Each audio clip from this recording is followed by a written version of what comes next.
Hello friends, this is Snehasish. Welcome back to my channel. आपण मानक पई नै आसी गोटे भिन्न स्वादर कविता शीर्षक स्वर इए कारागारर रचना करिसंती लीजाराणी राउत, मोर सान भौणी भद्रकरू। तेबे आसंतु शुणिबा तांकर सही कविता शीर्षक स्वर इए कारागारर।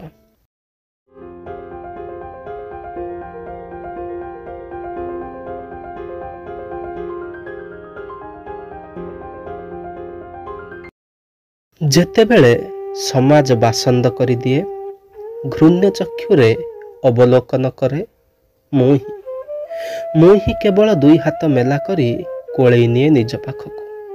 सेई कारागार मु देखिछि केते जे बंदी, केते निर्दोष आउ दोषी दंड पाइछंती।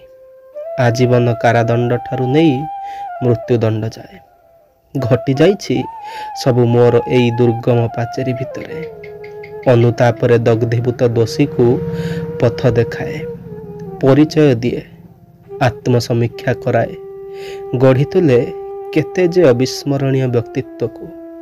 केतेक विच्छिन्न होई समाजरू जोग विद्या बळे दिव्य सतार अनुभूति पांती, केतेक पालटंती साधु संत, आउ केतेक लेखालेखी रे निजको हजई दियंती, गढ़ी तुलंती भिन्न एक दुनिया।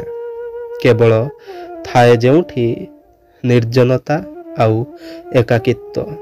लेखे लेखे सीए निज संघर्षर गाथा, लेखे सीए ब्रिटिश शासनर निष्ठुरता, केबे लेखे धरित्रीर अपरूप सौंदर्य, पुणी केबे लेखे आत्मकथा ओ पुराणर गाथा।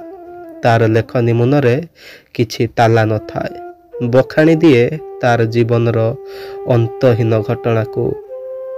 कविताटी केमिति लागिला कमेंट बॉक्स रे निश्चय जणाइबे। धन्यवाद।